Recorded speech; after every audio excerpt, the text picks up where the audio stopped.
So far, what we have discussed are, siguro, in general, constant vectors. Okay, for example, the vector, let's say A equals 2I minus j plus 3k. This is a constant vector. Okay, meaning at all points, this vector doesn't change as you go from one point to another. But in general, I mean, vectors are not necessarily constant all throughout. It means that at every point, from point to point, they could change the value. This means that we will have now a vector, instead of just this constant, a now will be a function of the coordinates themselves. Okay? So a is equal to a is a function of x, y, and z.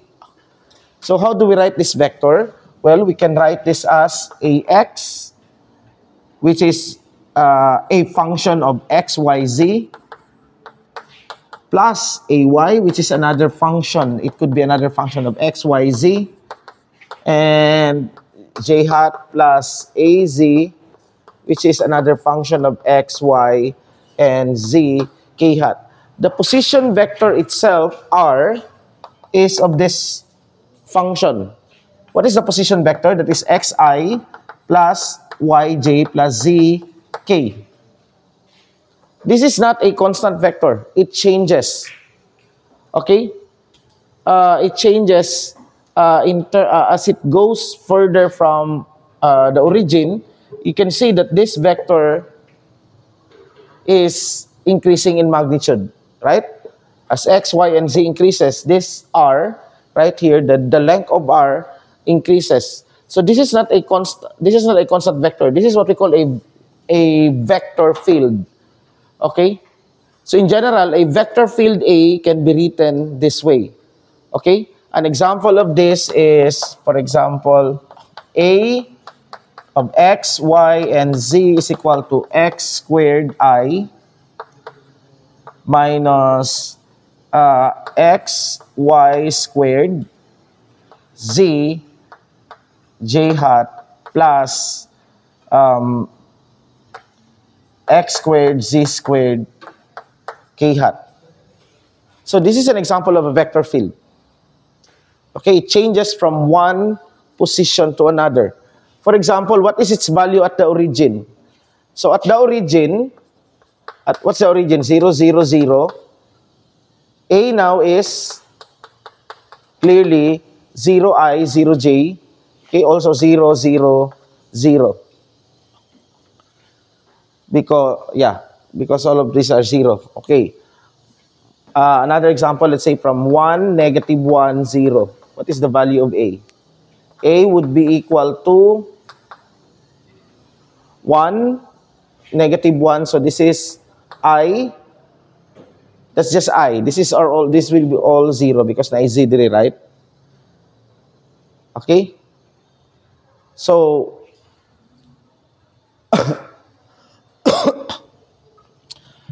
anyway, for example, here at negative 1, 1, 1.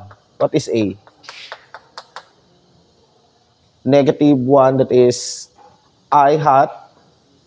It's negative 1, 1, 1. The negative, that's actually plus j hat, right? And then you have plus k hat. So that's the value at negative 1, 1, 1. So it changes. Okay? If you plot the vector, you can plot the vector. For example, this is not A. I'll just plot any vector. Let's say F. It could be that at every point here, we can just plot it at every lattice point. But there's a value in between these points. But of course, just to illustrate, I'll just plot at the lattice points, no? Kani. Okay, for example, it could be at this point, diha siya. Here, it's there. And then, here, paana.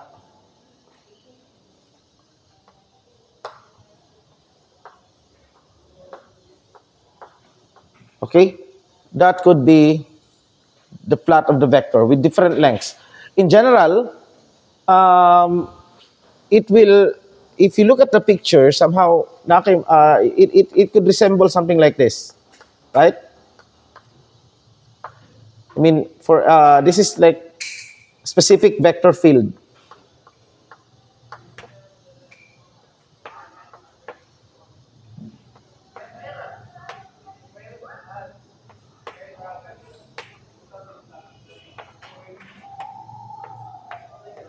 Okay. At every point, it changes in magnitude and in direction. So somehow, you can see, that's why you can model a flow by a vector field. In general, a flow is actually a vector field. The direction of the flow is the direction of the vector field, okay, at that point. So, for example, if this is the flow, this is a flow has direction, right? Okay. So, for example, at this point, where is the vector field directed? It could be there. It's tangent. Okay. The direction of the velocity at a point in the flow, if this is the curve of flow, okay, is tangent to that curve. Of course, we already know that we can parameterize this curve. Okay. The curve, like, okay, for example, here,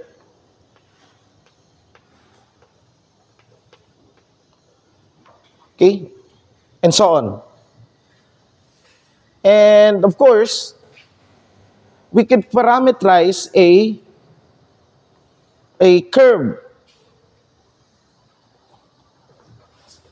We already discussed about parameterization. Okay? So, for example, without this curve, you will still see vector fields aligning like this. Okay? But this curve is actually specially chosen in order to, for example, to illustrate the flow. Okay? Let me give you an example to illustrate what I mean.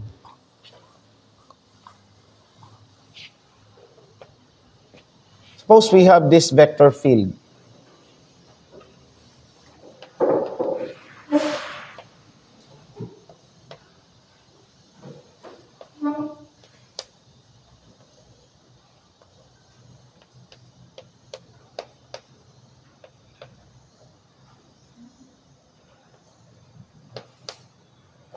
Saan ba na ako ni?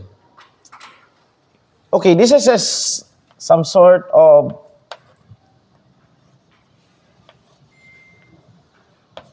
okay, it would look like there is some pattern, right? So maybe I could use this pattern here. I could actually, for example, I can trace this one here and see, okay.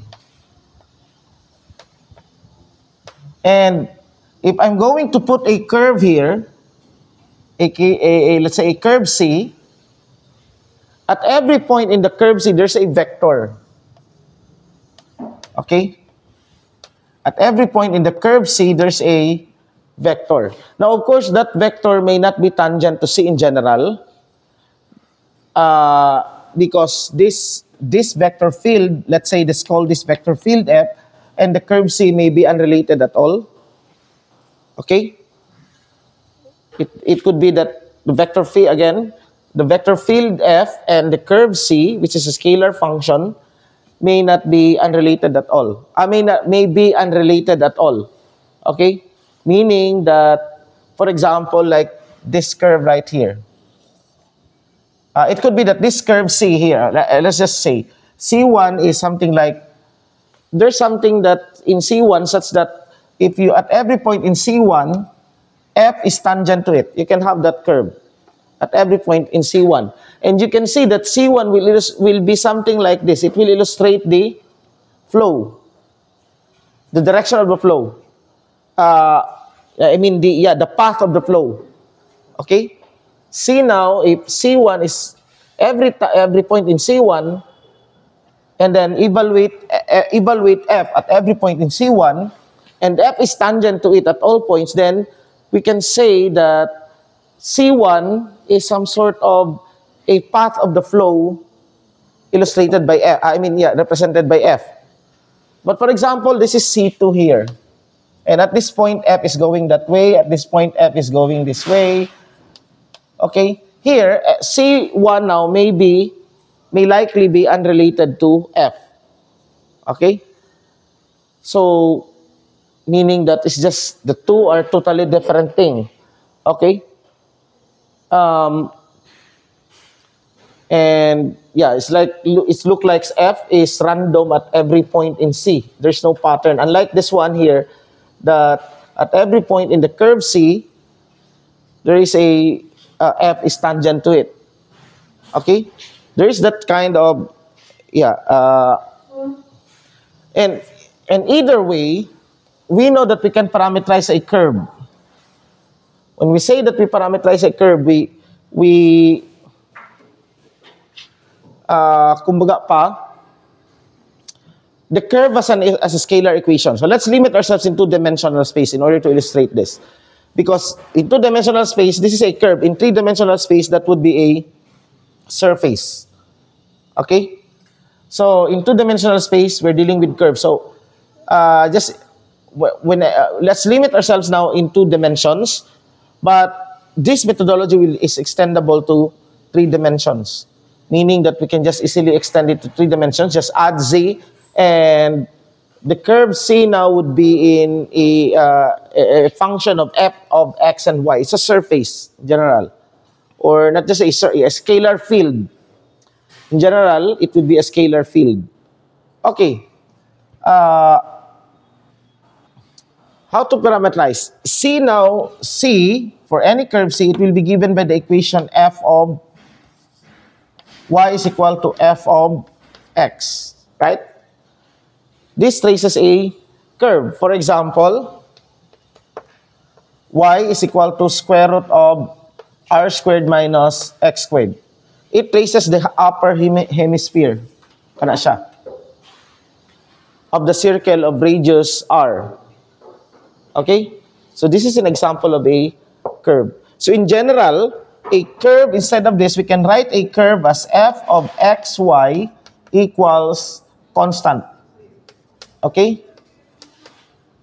F of xy equals constant, or actually it would much more convenient if you write this equal to 0, because this one can be written this way, right? This equation in this form that is now, we know that this is x squared plus y squared minus r squared equals 0. Okay? So this is a scalar function. Okay, so let's examine now this curve right here. That is the upper hemisphere. Okay? And we can express every point. This is a curve such that every point xy, let's say this is P, and given by xy, okay, such that x squared plus y squared equals r squared, if this is r. Okay? Murag di ganahan sa circle. Okay, I think this will make a better. I want it perfect. Okay na? Okay, this point P right here has coordinates x, y, such that x squared plus y squared. Okay? Now, we can actually parameterize this. So we now go into parametrization. Okay, parametrization is looking at the curve as something like a path, a trajectory to be traversed. Okay? It's like traveling on a very dark road at night. In a dark road where you can only see is what's in front of you. Okay? And maybe just a bit of the road in your back. Okay? So you can only see that you can only, if your light is not actually strong, so what you can see is just that, and you don't see the whole path. Okay? So parameterization is something like that. You let a point traverse through that curve. The curve here is a path. Now, since every point on the curve is a point in R2, we can actually express a vector R, okay, to represent every point on R2. Now, of course, we know already that R is in coordinates form, that is as xy, or in the unit vectors form, that is xi plus yj. But of course, this is a vector field. This is a position vector at any point. We want just a point on the circle of radius r centered about the origin. So in order to do this, okay, this is just x I plus, and we have to express y in terms of x alone. That is now this becomes now r squared minus x squared times j hat. Now, the perspective actually has changed. In this case, I would only need one parameter x in order to express, in order to find all the curves, all the points in the curve. I will just need x. Okay? So, it is traveling at this point. Okay? But when you travel, this is not traveling at constant speed. What is constant here is traveling, your speed in the horizontal direction is constant. Okay, but your tangential speed is not constant. But anyway, let's let's focus on this first. Okay? Or instead of using x, we can just use a parameter t, and let's label this as r of t as ti plus square root of r squared minus t squared j hat. Okay? Or you can also write it as t square root of r squared minus t squared. Okay? So this is a parameterization. And it's not the only parameterization. There are so many possible parameterizations of R, of the circle of this curve right here. Okay, in fact, there are infinitely many.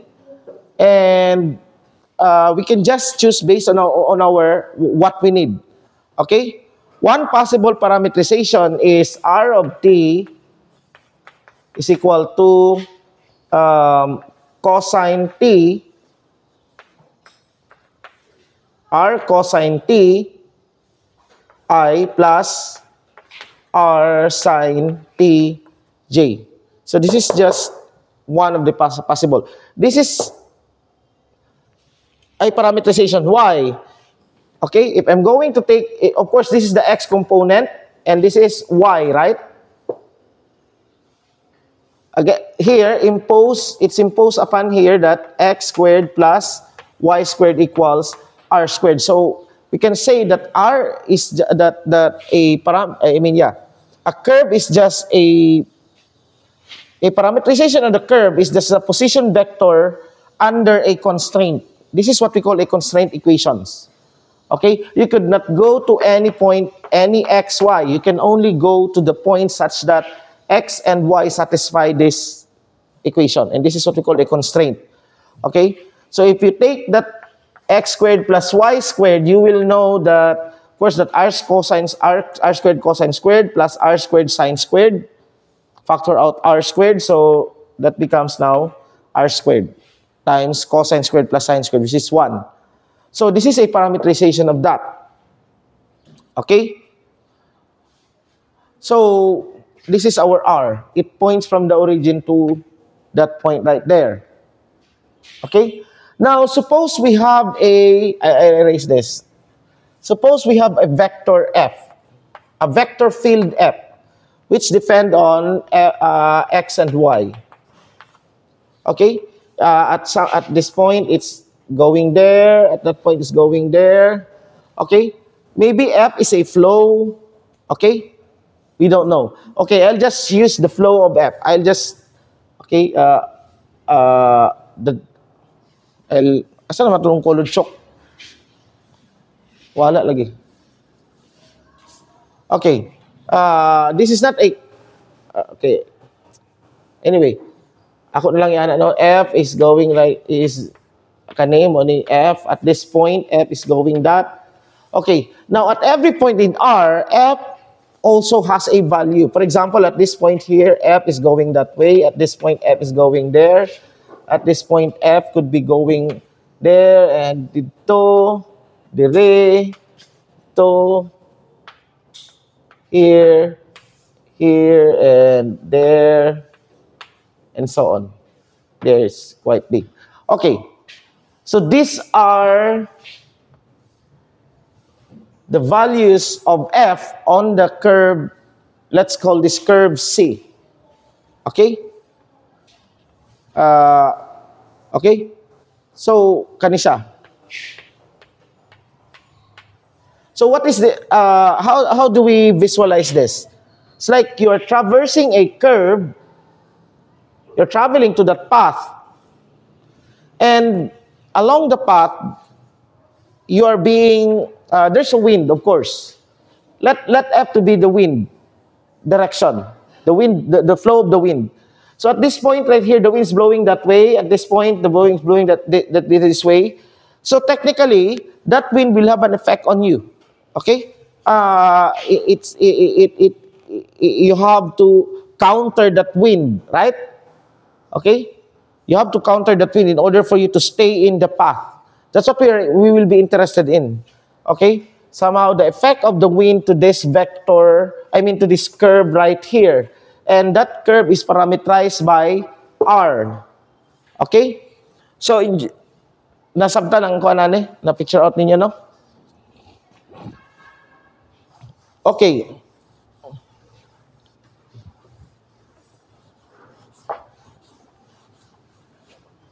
But before we're going to do that, okay, of course, we already know that we can just differentiate a vector field. Okay? If F is any vector field, let F be a vector field, be a vector field. So, meaning F is given by X, Y, and Z in general. F is a function of X, Y, and Z in general. So, we can differentiate F with respect to any parameter if we wish to. We can find dF over dx, okay? But it's not what we are interested in, okay? Well, let's the components of F. Notice that the components of F, which is fx, xy, and z, I plus fy of x, y, and z, k, j, plus fz, x, y, and z, k hat. Each of this is a scalar function. And this is what we call a scalar field. So we add another scalar field. Let, what should we? Phi na lang. Let phi be a scalar field. Be a scalar field. Meaning that it is a function of x, y, okay, z, just like this one here. It's not necessarily, this is actually now a curve. But in general, we can think of, for example, here, phi of x, y, and z could be taken as x squared plus y squared minus 2z. This is just one of those possible scalar fields. Okay? It's not a vector. When you evaluate it, it's a scalar. Okay? It's just like, okay? So we can see that the components of a vector field are scalar fields themselves. Okay? Of course, scalar fields can also be constant. Okay? For example, phi equals 2, let's say constant value, meaning for any xyz, that's a constant. Okay? So, in fact, a surface is that phi of xyz equals a surface is that phi of x, y, and z equals 0. Okay? And a curve is phi of x, y, meaning here we are not looking at z. Z is off the table. It's not part of our space, equals 0. So, kumbaga pa, a curve is to the surface. A curve is, a surface is a three-dimensional version of a curve. Okay? A curve is to the two-dimensional space as a surface is to a three-dimensional space. That analogy. Well, it's not just an analogy. It's actually accurate. It's actually, the correct one. A curve is to a two-dimensional space as a surface is to a three-dimensional space.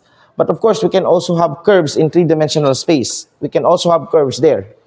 Okay?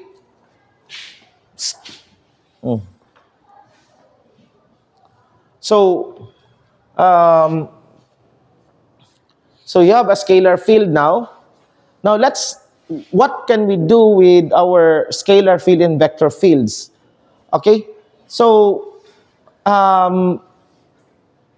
we can do calculus in scalar vector in scalar and scalar fields and vector fields. Okay? Of course, the asa man ako? I-erase lang ako niya, humanaman eh. Okay? What can we do about the calculus on, let's start with the scalar field. Okay, let phi be a scalar field. We will now define the del operator. Okay? The del operator. We call this the del operator. It is given by that inverted triangle. It is given by partial over partial x, or I should write the I hat first. Partial over partial x. This is in Cartesian coordinates. We are defining it in Cartesian coordinates. It will have a different form in polar coordinates, but of course we will not anymore. We don't have the need to go to polar at this level. So plus y partial over partial z plus k hat partial over partial. This is y partial z. So this is like a vector differential operator. You can think of this as a vector differential operator. Some writes the del as having that arrow there to emphasize that it's a vector. Okay, but we don't need to because there's no del. Every del is this. There's no del which is a scalar. It's no longer a del. Okay? Okay, so this is now the del operator. So this is a differential operator. We can act this differential operator with the scalar. And acting this in a scalar function phi, we get this. Del phi equals I hat, or partial phi partial x I hat plus partial phi over partial y j hat plus partial phi over partial k hat. If that is our phi, then for example, in that example right here, it's partial over partial x. Okay, I'll make a much more interesting phi.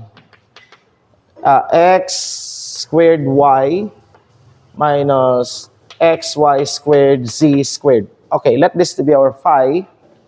Then, del phi would be equal to differentiation in x, meaning treat each other constant. Okay? Nag-discuss naman mag-partial differentiation, di ba? Sa inyong calculus. Okay. So, differentiation in treat it's everything is constant. So this is just 2xy I. There's no no napay x na dito minus y squared z squared I hat. This is partial phi over partial x, right? Ano niyo? Okay? Mo ni siya. Now, differentiate this again with respect to y. So, plus, when you differentiate this with respect to y, that is just x squared minus 2xyz j hat. Okay? Plus, okay? Differentiate this with respect to z. This is 0 right here. So, this is now minus 2xy squared z k hat. So, this is our del phi. Okay? Now, let's interpret this. In order to interpret this,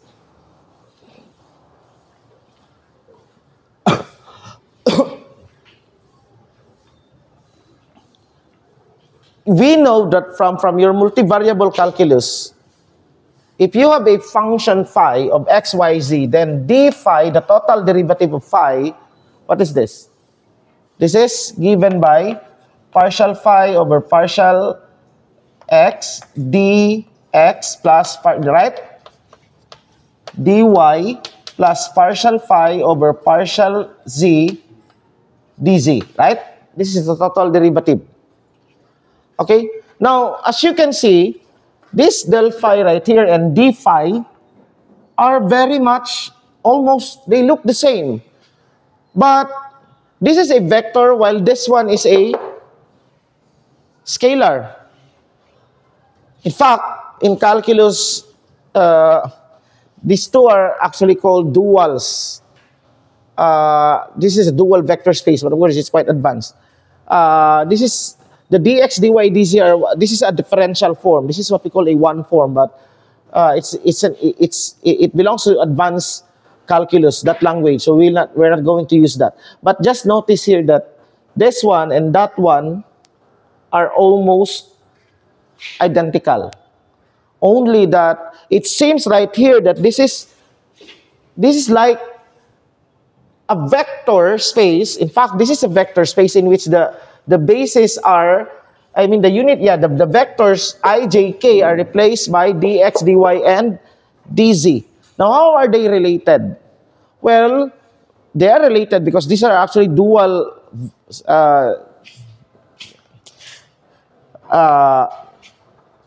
what do you call this one? Dual spaces, no? This is in R2. This is also in R2. But this is a different R2. This is what we call, this is a contravariant and covariant. Samot tagalibog, no? If I'm use that language. Because that language belongs to, functional analysis.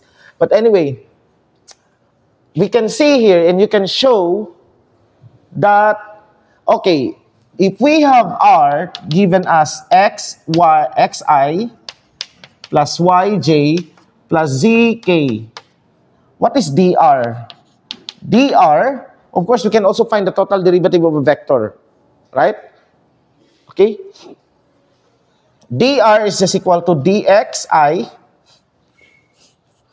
By the way, before I introduce this, the total derivative of any vector f is just given by it's the total derivative of fxi plus the total derivative of x fyj plus the total derivative of fzk.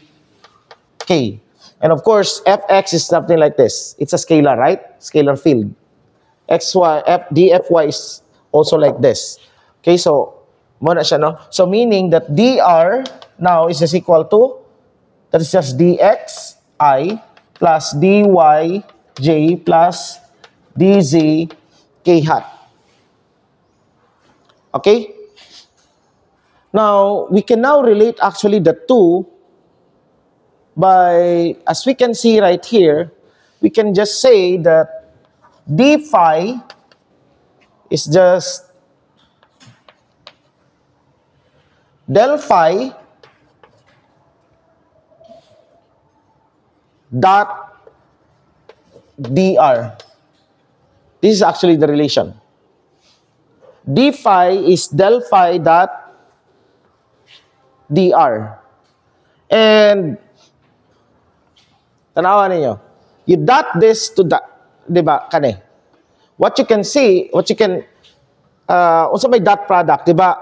A dot B is AX, BX plus AY, BY plus AZ, BZ. So, meaning, just the I, tanang I, so the product of this and this, so, you have that, right?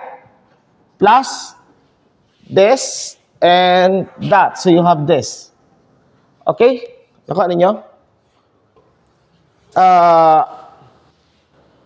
I'll write here katong kuan because we will be using this. D, for any scalar field phi, d phi is del phi dot dr.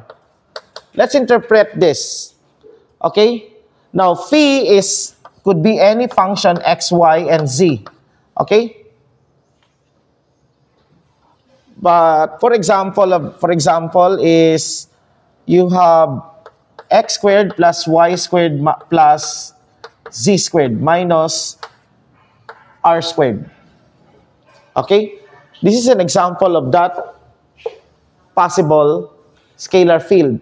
Now, think of a scalar field as, okay, listen carefully ha, because kani magamit ninyo ni sa inyong major. And this should have been taught sa inyong calculus sa una, multivariable calculus. Imagine this. What is this? Think of this as something like a distribution of temperature. Balikan ako ang discussion. Think of this as a distribution of temperature. Okay? So, all those same temperature will have the same color. You can think of the red as the hottest and the blue is or violet is, or sa ba? Purple o sa ikuanana. Violet is the, what do you call this one? The coldest. Or blue, the blue, pinaka-blue, pinaka-deep blue is the coldest. Now,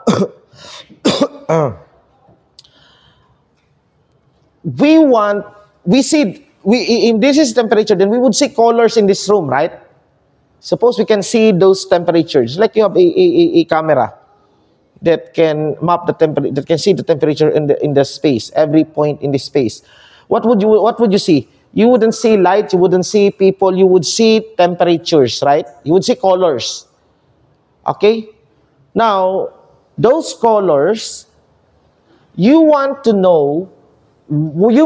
know what are those points what would be those points that will have the same color? Meaning, they have the same temperature. And you would be surprised that they will form a continuous, probably bounded, or it could be unbounded, space, and that is what we call a surface. Okay? Those points that has the same color will form a connected surface.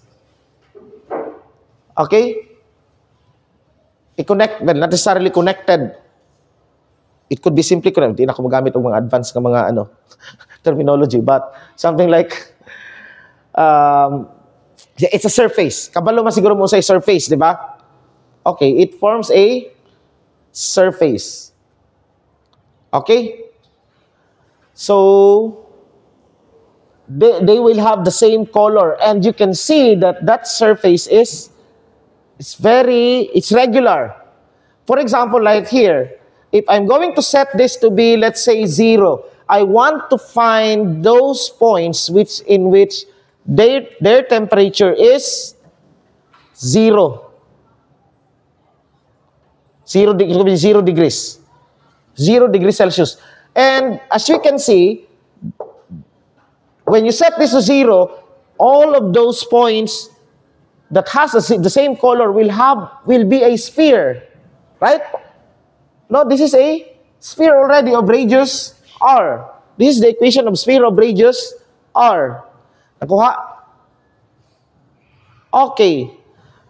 Now, we want to know what is now del phi. Not necessarily at specific 0, in general, what is del phi? Okay?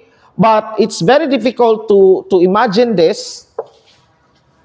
What we want to do is evaluate del phi at a constant phi. Okay? At a specific temperature. We can evaluate this at a constant phi. Not evaluate del phi at a constant phi. We want to evaluate df, the total derivative of d phi, at a constant phi. Okay? We want to find d phi at a constant phi. If we set this to be any constant, and we would know that it forms a surface, right? It will form a surface. Phi equals c equals constant, then d phi must be 0. When, okay, we are setting here phi equals constant. Nakuha? What is that? That is now a surface of, that will form a surface of all those points in the surface have the same temperature. And if this is the specific equation, then that surface is actually a sphere of the radius square root of r squared minus c, right? Okay, nasabtan ninyo. Okay? So, the d phi, and at that surface, all of that surface, at that surface, if you evaluate d phi at that surface, only if you stay in that surface, you don't go anywhere outside the surface. Okay? Then d phi will be 0. But what is d phi? d phi is given by del phi, d phi, dot dr. Therefore, at the surface, at a constant phi, at phi equals some constant, we know that for what, because this doesn't change, d phi doesn't change, I mean, it doesn't mean that you replace the constant d phi, that d phi is changing. No, it's not changing. D phi is not, I mean, there's the spaces of, you can see colors, temperatures, right? If you can see d phi, there's d phi there. You can see arrows everywhere.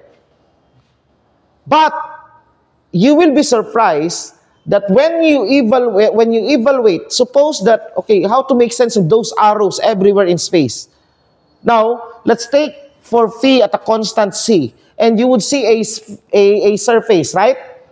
And in that surface, what is left, and all the arrows that is not on the surface will be gone. What you will only see are the arrows on the surface. Can you imagine it? Okay? Before the surface, in general, you have phi equals some function of x, y, z. Okay? You will have this, all of the space, you will see colors of temperature. Let's say temperature distribution. So different colors, right? Now, and you will also see arrows. That arrows is del phi. Okay? We call this actually by the way, wala pa din ako na ano, no? Del phi is called the gradient. The gradient of phi. Okay? The gradient of phi, you can see arrows everywhere also. Aside from colors, you will see arrows. And you may ask, what's the meaning anak ng mga arrow? What do those arrows mean? Okay? You might be puzzled. What do those, you would ask, what do those arrows mean? Because you see, what is the relation of those arrows to the colors? Because there's a color, right? This is a temperature. Each different color means different temperature. Okay? And you see different arrows also, and different lengths of arrows. How do you make sense of that? Well, to make sense of that, we take a specific let's find the point which have the same color. All of the same color. Maybe you want to find what is the relation of this arrow to the color blue. Nakuha ninyo? What is the relation of this arrow to the color blue? So I will leave, or I will only tanang dili nga blue, specific type of blue. All those blue, which all those color which is not that of that kind will be eliminated. And you will be surprised that it will form a surface. And that surface, if this is the specific form, that surface here, if this is our phi, then that surface is a sphere of radius r. And now, that sphere is colored blue. And all the rest of the arrow will also be gone, right? Except the arrow on the surface, on the blue. Right? The arrows on the blue. Nasabtan ninyo? Okay. The arrows on the blue. And we can see now here that in order to make sense of that, since we have eliminated every other color, every other possible temperature, then that means that so long as we stay in that surface, our d phi is equal to 0, right? Because it's a constant. Because that phi is a constant, right? What's the derivative? The total derivative of a constant, that is 0. So therefore, this must be 0. But this is equal to what? This is d phi dot dr. But d phi dot dr, this implies that at every point in the surface, d phi is perpendicular to dr. But what is the direction of dr? Dr is tangent. R is moving away from the origin. Okay? What is the direction of dr? The direction of dr, okay. Again, we have this curve as a part of the surface. That curve is a part of the surface. This is your R1. This is your R2. This is now R2 minus R1, right? This right here is R2 minus R1, which is equal to delta R. As you move this one closer and closer there, what happens is that this delta will become D, right? As you approach this there, this is a second line, right? That is a second line. It touches the curve in 2 points. But as you move R2 closer and closer to this one, you will see that the second line approaches becoming a tangent line. That means that dr is tangent to the surface. Phi equals c. Okay? Dr is tangent to the surface at phi equals c. This would imply that del d phi is perpendicular now to the surface. Phi equals c. For every surface formed but by a constant phi, you will see that del phi is perpendicular to that surface. Because in fact, why is it? Because it is del phi points towards the greatest increase, or the greatest ascend. Meaning that at this point here, right here, suppose that we are not, we see the whole space. At this point right here, there's a color, right? From that color, you can move in any direction. It could be any direction. For example, if you move in this direction, it could be that the change in temperature is not that much. Okay?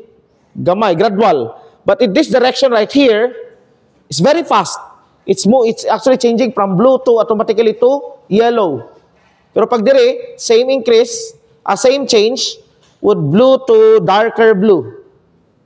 Or not so much difference, right? This direction right here, in which the greatest change in the temperature is actually the direction of the vector field del phi. You understand that? Okay, so that's del phi. Okay, now there's another derivative called the divergence. That is the gradients. We also have the divergence. Okay, the divergence is given by del dot. So meaning, this is the divergence. This is applied to a vector field. You cannot apply this to a scalar because you cannot do a dot product on scalars, right? Meaning that you can only act this to a vector field. So meaning here, del dot f is clearly, what is del? That is I partial over partial x plus j partial over partial y plus k partial over partial z. Dot, what is f? That is fxi plus fyj plus fzk. Right? So this means that the del dot f is partial f x over partial x plus partial f y over partial y plus partial f z over partial. Okay?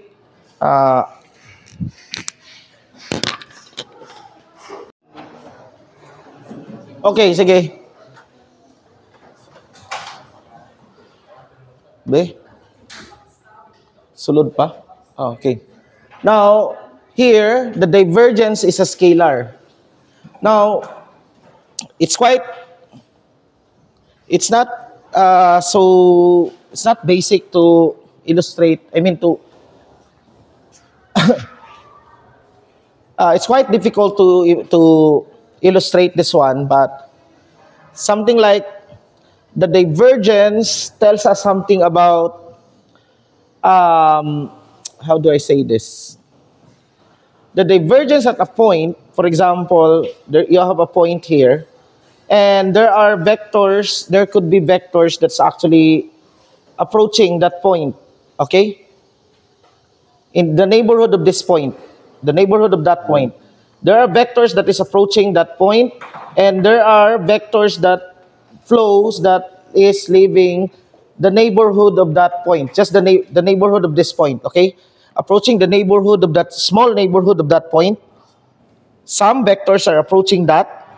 Think of it as a flow. And some vectors are leaving that. If there is no divergence on this point here, at that point, if the divergence of f, suppose that this is the vector field, if the divergence of f, if del dot f is 0 at this point P right here, meaning that all of the vectors that approaches the neighborhood P, the neighborhood of P, which is a point, which is the neighborhood P, this right here are F. These are the vector field F. Okay? This is a point P. And there is a neighborhood of P. A neighborhood means points surrounding P. Just small neighborhood. Okay?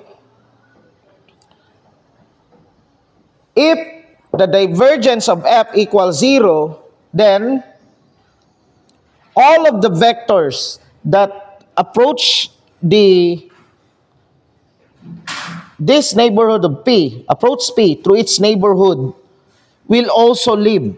Ibig sabihin, if this is some small dot region, very small, infinitesimally small, all the vectors that approach that gets inside it, will also leave it. Nothing will be, meaning that in this small neighborhood of P, there's no, remember the continuity equation? It's like there's no sink or source there. A sink is something like, when there's a sink there, meaning that the vector field some of the vectors will exit right here, not through this boundary. Okay, will be, meaning that if there's a sink here, then maybe some of the vectors that gets inside, vector field F, Some of the flows that get inside will not go out because they are absorbed by the sink. It will go somewhere. Okay? But it also, if there's a source there, if there's some source of vector field here, right here in the neighborhood, there is something that adds up to F. There's something like, it's like, yeah, there's a source there. Then, meaning that what will leave will be greater than the one approaching. So meaning, if it's either positive or negative or zero. If there are more vectors leaving, then meaning there's a source, the divergence is positive. If there are lesser vectors leaving than what's entering this small neighborhood, then within that neighborhood, meaning there's a sink. That's why smaller ang the one leaving are smaller. Okay? Then it's the divergence is zero. It's negative. But if it's not, no source nor sink, then it will be zero. Okay? Now, okay, that's the divergence. Nakuha ninyo? Okay. So that's the divergence of a vector. Just have some example before we proceed with another vector differential, which is the, okay, just an example. Let's say f equals 2xy squared I minus xy squared z squared j plus xz squared k. What is del dot f? Del dot f equals, diba, partial, this is fx, right? This is fy and this is fz. Partial fx over partial x. So, derivative of this with respect to x, so that would be 4x, So, this is just 2y squared, right? Okay? Now, derivative of this with respect to y,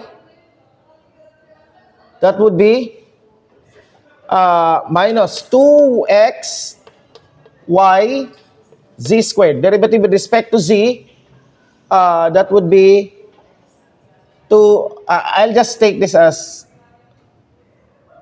y para mas general, no?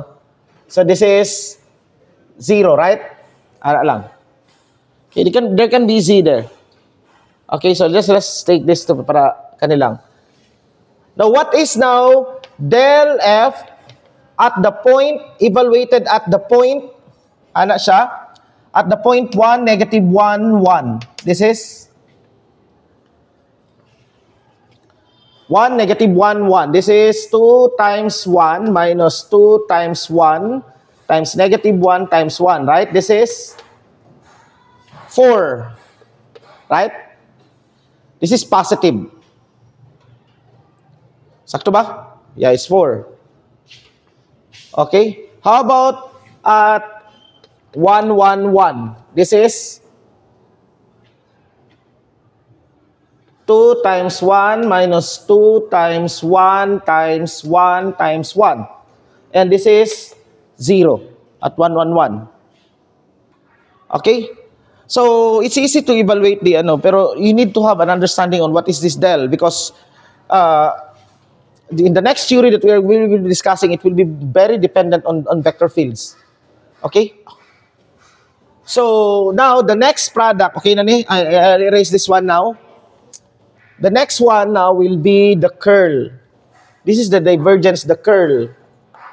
The curl of the vector del cross. Now, let's interpret this before we derive it. I will not derive it. Okay? I will just give you the form, but I am going to give an interpretation. Suppose this is f.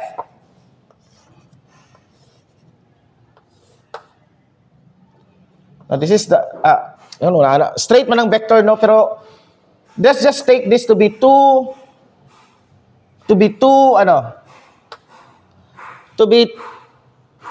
values of vector field f. You have a vector field f evaluated at 2 points, 1 and 2. Okay? Now, we put something like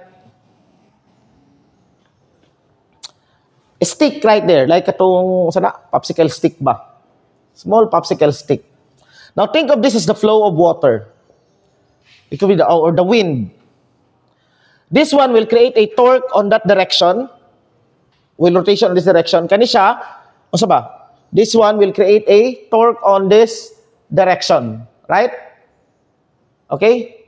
Meaning, now, if this is unbalanced, this will create a torque on a direction kung asa ang greater than, kung asa ang larger, okay?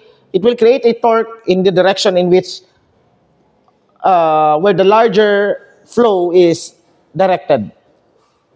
Okay? So in this case, for example, where will it rotate?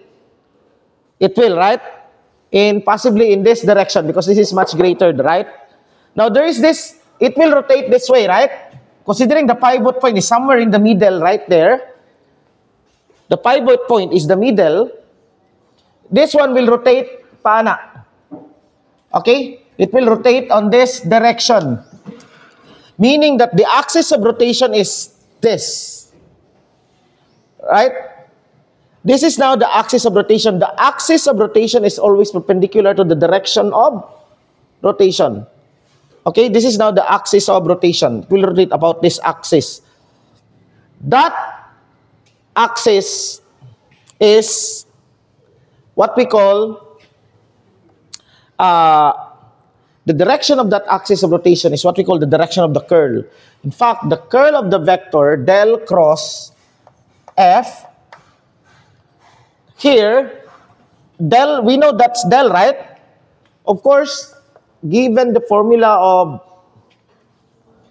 del, this is I, J, K. What is del? This is partial over partial x, partial over partial y, partial over partial z, and this is fx, fy, and fz. So this is just, diba, this is the cross product. Okay, it's just the del cross f. So I don't need to, you know how to evaluate the cross product, right? So you can evaluate this. What was f ganiha? Example. 2x y squared I x squared x y squared z squared j plus xy squared k. Okay, so sa ato pa, what is now curl of f, del cross f now would be equal to I hat times partial fy over partial x. Multiplied, right? Partial f, partial f z over partial y. Partial f z over partial y. Unsa man ni siya? This is 2xy, right? Tama? 2xy. This is 2xy, right? Minus partial fy over partial z, right? Ako na lang sa isulat, be. I hat partial f z over partial y minus partial fy over partial z minus j hat times partial fz over partial x minus partial fx over partial z plus k hat times partial fy over partial x minus partial fx over partial y. This is now the in Cartesian coordinates. This is now the curl of the vector in Cartesian coordinates. So this is just in our example, this is I hat times, okay, a partial fz over partial y. This is fz over partial y, that's 2xy, right? So 2xy. How about minus partial fy over partial z? So this is 2xy squared z. This is minus 2xy squared z, right? Minus k hat times, I don't know, j hat.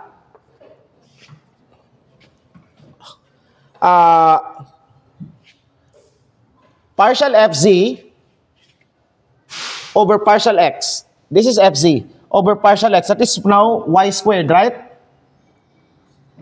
Okay? Y squared. Minus partial fx over partial z. So this is 0. Minus 0.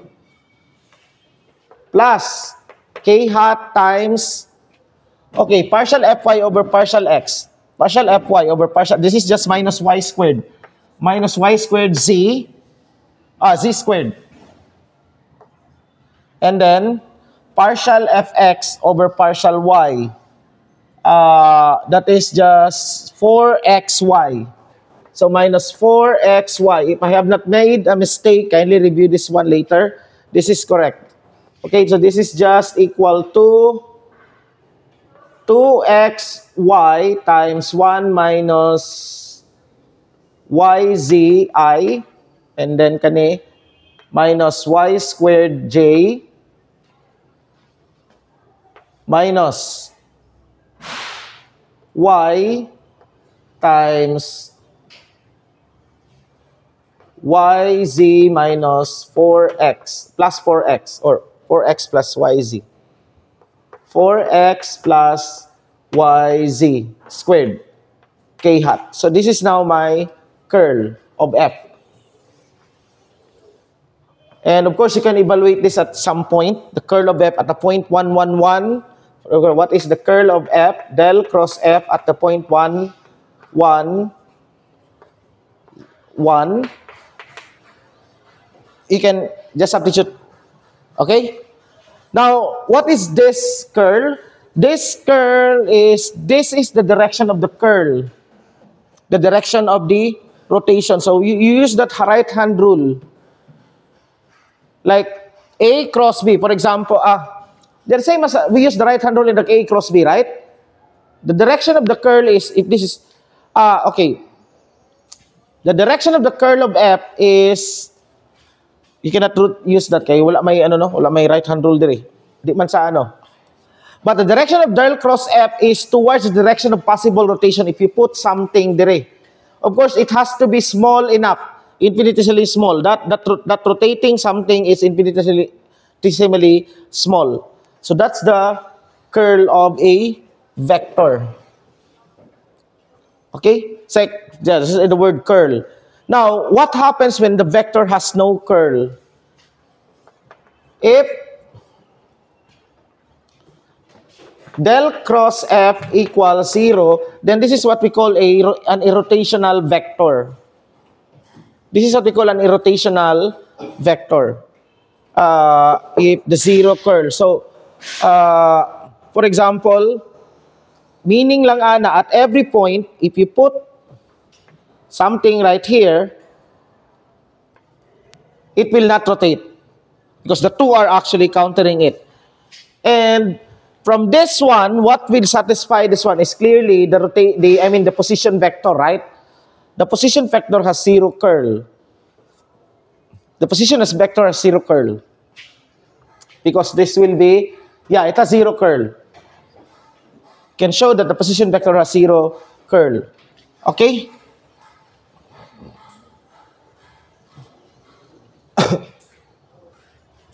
Okay. For example, we want to calculate what's the curl of this. The curl of the gradient. What's the curl of a gradient? Okay? The curl of a gradient, for any gradient, this is just equal to, okay, I'll write it here. The curl of a gradient phi is, this is I, J, K. What is del phi? That is partial phi over partial x, right? Sorry. This is partial over partial x, partial over partial y, partial over partial z, and this is the gradient is, what's the gradient? The x component is del phi over del x, right? Del phi over del y, del phi over del z. Okay. This is equal to I hat times kanisha. So this is partial squared phi over partial y partial z, right? Because it becomes now a second order partial derivative, right? Del over del y of del phi over del z. Okay? Ano na siya ha? Del over del y times or acting on del phi over del z. Okay? Now, here, we can just write this as partial squared phi over partial y partial z minus. Here you have partial squared phi over partial z partial y. Okay? Minus j hat times, this one here is partial squared phi over you have partial x partial z. Partial x partial z minus partial squared phi over partial z partial x, right? And this is plus k hat times, okay, partial squared phi over partial x partial y minus partial squared phi over partial y partial x. Now, this is actually equal. There's a requirement for that to be equal, but you can show that for a regular function, the order of differentiation doesn't matter. Okay? The order of differentiation doesn't matter. I mean, it doesn't apply to all. Okay? But for our scalar fields, this will be the same. For us, at least for our scalar field, it doesn't apply to all. Okay? There are some restrictions that the order of differentiation doesn't matter. But I will not go to the theory of this one. But for at least for the scalar field that we are discussing, the order of differentiation, this means that you have to, like this one, diba? This one here is partial over partial y over partial phi over partial z, right? This one right here is partial over partial z acting on partial phi over partial y.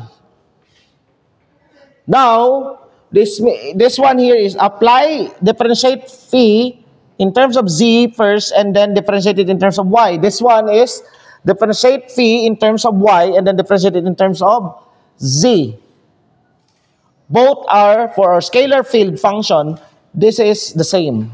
The order doesn't matter. And you can show that sa ato ang ano. So this means that these two are the same. So this is 0, this is 0, and this is 0. Therefore, we have this theorem for a scalar field phi, the curl of the divergence is 0. So we have that the curl, this means that the curl of the gradient of a gradient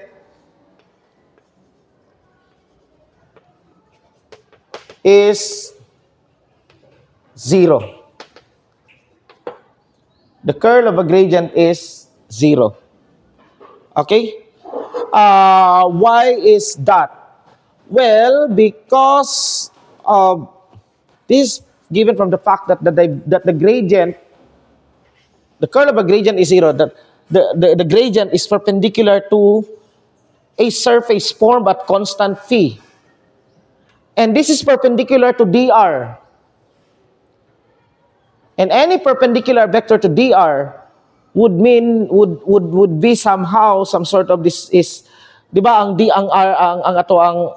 the curl of r del r, which is xy xi yj plus zk is 0. The curl of r is 0. You can show that. See, this show that the curl of r is 0. If you are on a surface and you are perpendicular to the surface, the direction is perpendicular to the surface, then somehow we can think of that vector as somehow parallel to some sort of r. Is that not in the absolute sense, but in the relative sense. Anyway, there's some sort of just a basic geometrization of this result. The curl of a gradient is 0. Now, how about the curl of the divergence? Is it possible that we can cause, is it, for example, can we do this, del cross del dot f? Can we do this? No, we cannot do that because this is a scalar. Curls do not work on scalar. We have two differentiations on vectors. I mean vector differentiation. The curl and the divergence. The divergence creates a scalar. The curl creates a vector in which it will tell us the direction of possible rotation if given. Nakuha niyo itong wind analogy. Okay? And that's okay. The curl and the curl and divergence. So as of today, we have just discussed the math. I mean, the preliminary. This is just an introduction to vector calculus. There's so much more on vector calculus. Line integrals, surface integrals. We could not go to them in details because this is not a course on vector calculus.